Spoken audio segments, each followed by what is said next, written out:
स्वागत है आपका। देखो आज हम पीरियोडिक टेबल के बारे में पढ़ेंगे।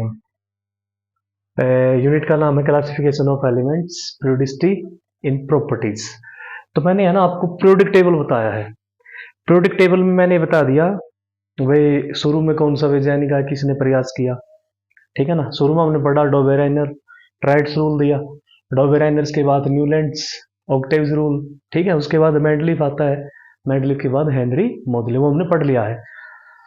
तो जो ये पीरियोडिक टेबल है ना, ये हेनरी मोजले के ऊपर बेस्ड है।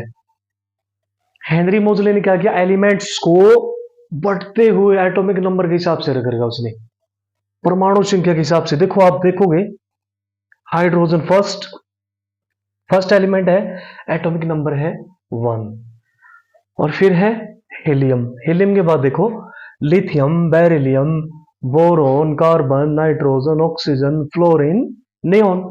और फिर as it is sodium, magnesium, aluminium, silicon. ठीक है ना। तो एक सिस्टेमेटिक वे से है, इंक्रीजिंग एटॉमिक नंबर वे से।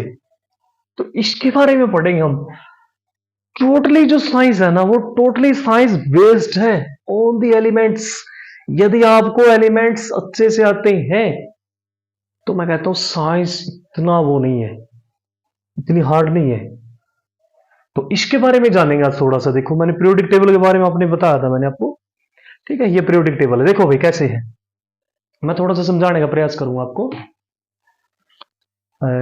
देखो जो मेन है इसमें, वो कंसेप्ट समझेंगे हम इसमें। जो पीरियोडिक टेबल है ये, इस पीरियोडिक टेबल का जो जन्मदाता है वो कौन है, हेनरी मोजले। हेनरी मोजले है। ठीक है ना। हेनरी मोजले ने एलिमेंट्स को बढ़ते हुए एटॉमिक नंबर के हिसाब से रखा उसने। इस पीरियोडिक टेबल में मेंडलीफ ने क्या किया था, मेंडलीफ के बारे में आपको पता होगा। मेंडलीफ ने एलिमेंट्स को रोज और कॉलम्स में रखा भाई, रोज और कॉलम्स में। ये सबसे मेन बात है मेंडलीफ की, रोज और कॉलम्स। देखो जो रोज है और वो कॉलम्स है वो क्या है, जो हॉरिजॉन्टल है। हॉरिजॉन्टल का मतलब होता है क्षैतिज, ऐसे। ठीक है ना, ऐसे हॉरिजॉन्टल। तो हॉरिजॉन्टल जो है इनको तो उसने नाम दे दिया था रोज।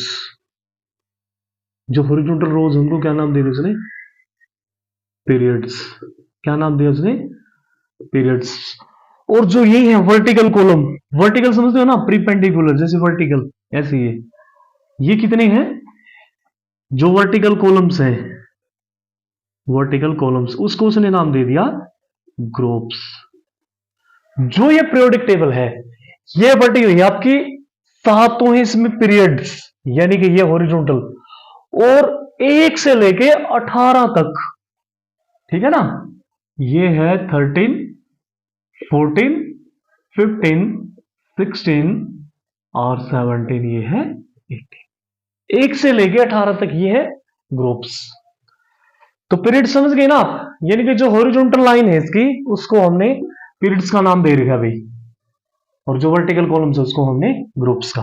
तो कितनी है, सातों है पीरियड्स इसमें और 18 है इसमें कॉलम्स। तो एलिमेंट्स को हमने बांट रखा भाई कितने उसमें, एक तो बांटा हमने एस ब्लॉक में, एस ब्लॉक। एक है डी ब्लॉक, एक है भाई एफ ब्लॉक, और एक है पी ब्लॉक। इनके बारे में पढ़ेंगे हम थोड़ा सा। प्रश्न ये आता भी एस ब्लॉक क्यों है, डी क्यों है। देखो एस ब्लॉक हम इसलिए बोलते हैं इनको, इनका जो लास्ट इलेक्ट्रॉन है, लास्ट इलेक्ट्रॉन कहां जाएगा, एस सब सेल में जाएगा। जो आपका ग्रुप फर्स्ट और सेकंड है, ये है भाई आपका ग्रुप फर्स्ट और सेकंड, इनको हम बोलेंगे एस ब्लॉक एलिमेंट। आपका ग्रुप 3 से लेकर 12 तक है जो ग्रुप, उसको आप बोलोगे डी ब्लॉक एलिमेंट्स। और डी ब्लॉक के बिल्कुल नीचे आपको मिलेगा एफ ब्लॉक एलिमेंट्स, इनको हम इनर ट्रांजिशन एलिमेंट्स भी बोलते हैं। ठीक है। और फिर यहां राइट साइड में आपको मिलेगा पी ब्लॉक। ठीक है। तो हमने है ना S block, P block, D block, F block, 4 blocks में एलिमेंट को बांट रखा हमने।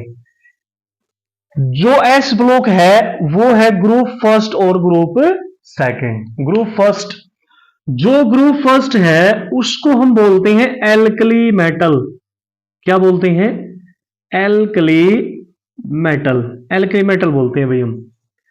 और जो ग्रुप सेकंड है उसको हम बोलते हैं एल्केलिन अर्थ मेटल्स। क्या बोलते हैं? एल्केलिन अर्थ मेटल्स, ग्रुप सेकंड को। जो आपका डी ब्लॉक एलिमेंट्स है वो चलेगा स्कैंडियम से लेके जिंक तक। उसके बाद जैसे ये पी ब्लॉक है इसमें अलग अलग वो है। एक बात चीज समझने की, इसमें आपका जो एस ब्लॉक है, जो डी है, एफ है, क्या बोला मैंने? तीनों ब्लॉक भाई, S block, D block, F block, केवल किसको छोड़ के? केवल हाइड्रोजन को छोड़ के बाकी जितने भी एलिमेंट्स हैं ये सभी क्या है? मेटल्स हैं भाई। क्या है? मेटल्स है, यानी कि धातु है। अच्छा, धातु क्यों है? इसीलिए बोलते हैं हम इनको धातु, क्योंकि इन एलिमेंट्स को देखोगे ना आप, इन एलिमेंट्स के पास एक टेंडेंसी है, एक अलग विशेषता है। क्या है वो विशेषता? भी जितने भी एलिमेंट्स है ना, ये एस ब्लॉक, डी ब्लॉक और जो एफ ब्लॉक है, वो क्या करते हैं? इलेक्ट्रॉन को इजिली क्या कर देते हैं? लूज कर देते हैं, यानी कि इलेक्ट्रॉन को आसानी से खो देते हैं। एग्जाम्पल है जैसे सोडियम। सोडियम का एटॉमिक नंबर कितना है भाई? सोडियम का एटॉमिक नंबर है 11। तो पहले में आएंगे भाई 2, दूसरे में 8, तीसरे में 1। इलेक्ट्रॉन कॉन्फ़िगरेशन क्या बनेगी? 1s2, 2s2, 2p6, 3s1। यहां s ऑर्बिटल में एक इलेक्ट्रॉन बचता है और मैक्सिमम कितने होने चाहिए इसमें? 2 होने चाहिए। तो क्या करता है? ये एक इलेक्ट्रॉन आसानी से लूज कर देता है, ठीक है। और इसका लास्ट इलेक्ट्रॉन कहां चला गया? s उसमें ऑर्बिटल में, इसलिए हम इनको क्या बोलते हैं? s ब्लॉक, ठीक है। और इनको हम डी ब्लॉक क्यों कहते हैं? डी ब्लॉक इसीलिए कहते हैं हम क्योंकि इनका जो लास्ट इलेक्ट्रॉन है वो कहां जाएगा? डी सबसेल में भाई, डी सबसेल में जाता है। कैसे? एग्जाम्पल है, जैसे एग्जाम्पल ले लिया मैंने स्कैंडियम का। स्कैंडियम, स्कैंडियम है ना, उसका एटॉमिक नंबर होता है 21। कितना होता है? 21। तो 1s2, 2s2, 2p6, 2p6, 3s2,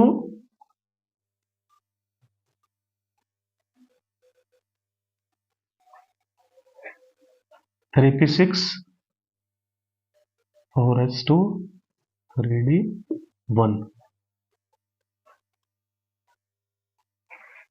ठीक है, ये बनेगा इसमें 1s2, 2s2, 2p6, 3s2, 3p6, 4s2, 3d1। Last electron कहां चला गया आपका? डी ऑर्बिटल में। तो इसीलिए हम इनको क्या कहते हैं? D block elements. इनको हम पी ब्लॉक एलिमेंट्स क्यों कहते हैं? इनको हम पी ब्लॉक एलिमेंट्स इसीलिए कहते हैं क्योंकि इन एलिमेंट्स का जो लास्ट वैलेंस शेल इलेक्ट्रॉन है वो एंटर करता है किसमें? पी ऑर्बिटल में। एग्जांपल अभी जैसे मैं लिखता हूं नाइट्रोजन। नाइट्रोजन का एटॉमिक नंबर कितना है? 7। तो क्या बनेगा? 1s2, 2s2, 2p3। कितना आएंगे पी में? 3। ठीक है। मैक्सिमम कितने होने चाहिए पी में? मैक्सिमम होने चाहिए भाई 6 इलेक्ट्रॉन। तो लास्ट इलेक्ट्रॉन कहां एंटर कर गया इसका? पी ऑर्बिटल में। इसीलिए हम इनको क्या बोलेंगे? P block elements. तो मैंने बताया अभी जो एस ब्लॉक है, डी ब्लॉक है, एफ ब्लॉक है, वो सभी क्या है? मेटल्स है। केवल किसको छोड़ के? हाइड्रोजन को छोड़ के। अच्छा, ये हाइड्रोजन क्या है? हाइड्रोजन है भाई नॉन मेटल, यानी कि अधातु है। ये क्या है? अधातु है। बाकी है ना जो आपका पी ब्लॉक एलिमेंट्स है, इस पी ब्लॉक एलिमेंट्स में आपको तीनों अवस्थाएं मिलेंगी। तीनों अवस्था का मतलब मैं कह रहा हूं एलिमेंट्स में आपको इसमें मेटल भी मिलेंगे, नॉन मेटल्स भी मिलेंगे और मेटालॉइड्स भी मिलेंगे। ठीक है। तो देखो मैंने है ना कुछ अलग उसमें लिखा कलर में, बोरोन है, सिलिकॉन है, जर्मेनियम है, अर्सेनिक है, एंटीमनी है, टेलेरियम है, पोलोनियम है। ये सभी है मेटालॉइड्स। क्या है ये? मेटालॉइड्स है, यानी कि उपधातु है ये। कितनी है भाई? 7। Boron, silicon, germanium, arsenic, antimony, टेलेरियम, polonium. उसके बाद जितने भी मैंने रेड कलर में लिख रखी हैं ये सारी नॉन मेटल है। क्या है ये? नॉन मेटल है। और मोस्टली क्या है जो नॉन मेटल है, देखो तीनों अवस्था मिलती है नॉन मेटल्स आपको, सॉलिड में, लिक्विड में और गैस में। तो जो लिक्विड में मिलेगी ये वेरी वेरी इंपॉर्टेंट है। लिक्विड में एक नॉन मेटल है, उसका नाम है ब्रोमीन। क्या नाम उसका? ब्रोमीन। और जो गैसीय अवस्था मिलेगी वो है भाई nitrogen, oxygen, fluorine, chlorine, helium, neon, argon, krypton, xenon, radon and ununoctium. ये सभी क्या है? गैसीय अवस्था में है। ठीक है। उसके बाद देखो मैंने कुछ अलग से वो लिखे हैं यहाँ, एक रूबिडियम को, एक सीजियम है, एक फ्रेंजियम है। इनको अनेक अलग कलर दिया मैंने, जैसे कि मर्क्यूरी है। मर्क्यूरी क्या है? मर्क्यूरी मेटल है, और मर्क्यूरी है ना एक्सकेप्शन भी है, सो भरती है। वैसे देखा जाए ना अधिकतर जितनी भी मेटल्स हैं, जितनी भी मेटल्स हैं वो सारी क्या है? सॉलिड है एट रूम टेम्परेचर के ऊपर। अधिकतर आपको सॉलिड अवस्था मिलती है, केवल किसको छोड़ के? मर्क्यूरी को छोड़ के। मर्क्यूरी कौन सी स्टेट में मिलती है? लिक्विड स्टेट में मिलती है।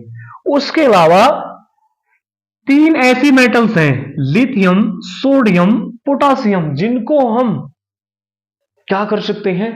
नाइफ से आसानी से काट सकते हैं, चाकू से। सोडियम और पोटासियम। ठीक है।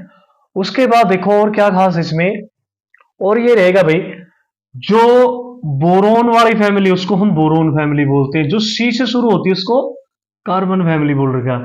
एन वाली है नाइट्रोजन फैमिली, ओ वाली है ऑक्सीजन, एफ वाली है फ्लोरीन। देखो जो एफ वाली है ना ये मोस्ट रिएक्टिव एलिमेंट होते हैं, इनको हम बोलेंगे हैलोजन। क्या बोलेंगे? हैलोजन। हैलोजन का मतलब होता है मोस्ट रिएक्टिव। क्या होता है? Most reactive. जो ग्रुप 17 है आपका, फ्लोरीन, क्लोरीन, ब्रोमीन, आयोडीन, अस्टाटीन और अनसेप्टियम, ये सभी क्या है? ये मोस्ट रिएक्टिव है। तो इसीलिए हम फ्लोरीन को क्या मानते हैं? मोस्ट इलेक्ट्रोनेगेटिव एलिमेंट मानते हैं। क्या मानते हैं? Most electronegative element. इलेक्ट्रोनेगेटिव समझते हो आप? देखो इलेक्ट्रोनेगेटिव, इलेक्ट्रो का मतलब होता है इलेक्ट्रॉन। भाई इलेक्ट्रॉन के ऊपर नेगेटिव चार्ज, इलेक्ट्रॉन के ऊपर नेगेटिव चार्ज होता है, या ये समझ लो आप इलेक्ट्रो का मतलब यानी कोई भी एलिमेंट भाई उसके ऊपर क्या आ जाए? नेगेटिव चार्ज आ जाए। तो किसी भी एलिमेंट के पास नेगेटिव चार्ज आता है तो इसका मतलब उसके पास क्या है? एक एक्स्ट्रा इलेक्ट्रॉन है, उसके पास टेंडेंसी है क्या करने की? To attract the shared pair of electron. जो फ्लोरीन है उसका एटॉमिक नंबर है 9। फ्लोरीन की जो एटॉमिक नंबर है वो 9 है। तो क्या बनेगी electronic configuration? 1s2 2s2 2p5। क्या बनेगी? 2p5। और p में मैक्सिमम कितने इलेक्ट्रॉन हो सकते हैं? 6 इलेक्ट्रॉन। इसको एक इलेक्ट्रॉन चाहिए फ्लोरीन को, तो जो एक इलेक्ट्रॉन है वो इजिली ये एक्सेप्ट कर लेती है। ठीक है ना? Due to this small size of elements fluorine is most highly reactive in this periodic table. तो फ्लोरीन क्या है? मोस्ट हाईली रिएक्टिव एलिमेंट है। क्यों है? क्योंकि लास्ट सबसेल में, लास्ट ऑर्बिटल में क्या है? पी ऑर्बिटल है। पी ऑर्बिटल में मैक्सिमम क्या है? मैक्सिमम होने चाहिए उसमें 6 इलेक्ट्रॉन, लेकिन इसके पास कितने हैं? 5 इलेक्ट्रॉन है। तो इसको एक इलेक्ट्रॉन लेना इजिली होगा, तो ये क्या कर लेती है? एक इलेक्ट्रॉन आसानी से एक्सेप्ट कर लेती है। ठीक है। और फिर देखो याद करने का ट्रिक है किसमें, कैसे याद कर सकते हैं? बिल्कुल सिंपल ट्रिक है। उससे पहले है ना इलेक्ट्रॉनिक कॉन्फ़िगरेशन बताता हूं आपको कैसे निकालते हैं इसको। इलेक्ट्रॉनिक कॉन्फ़िगरेशन निकालने का ना सिंपल फॉर्मूला है, देखो भाई सिंपल फॉर्मूला है, इंपॉर्टेंट भी है। सबसे पहले हम लिखेंगे 1s, फिर हम लिखेंगे 2s 2p, 1s 2s 2p, 3s 3p 3d, 4s 4p 4d 4f। ठीक है, फिर लिखते हैं 5s 5p 5d 5f। ठीक है, और उसके बाद हम लिखेंगे 6s 6p 6d 7s 7p, और फिर लिखते हैं हम 8s। जो इलेक्ट्रॉन है लास्ट वो आपका जा सकता है 8s ऑर्बिटल में। वैसे इससे आगे भी हो सकता है, लेकिन इलेक्ट्रॉन है ना वो हाईली वो कर जाएगा, उसमें हाईली एनर्जेटिक चाहिए उसको, ज्यादा एनर्जी। तो देखो इसमें क्या बनेगा 1s, ऐसे बनाना हमने।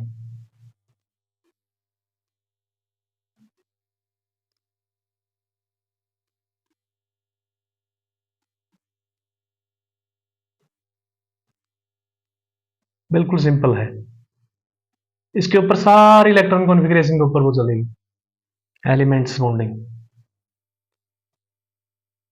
तो ये बनेगा भाई। याद करने का तरीका देखो कैसा है। सबसे पहले लिखा हमने 1s, 1s है तो इसका मतलब 1 बार, 2 है भाई तो 2s, यानी कि 2 बार लिख दिया हमने 2s 2p, 3 है भाई 3 में 3s 3p 3d, 4 है तो 4s 4p 4d 4f। यहां तक लिखना आपने सेम। फिर देखो भाई यहां से नीचे से मान लो आप 8s, s है तो इसका मतलब 1 बार लिखोगे, फिर आएगा 7s, यानी कि इसमें 2 बार लिखो आप 7s 7p, जैसे ये बनाया हमने, इसका बिल्कुल अपोजिट है। फिर 6s 6p 6d, 5s 5v 5d 5f।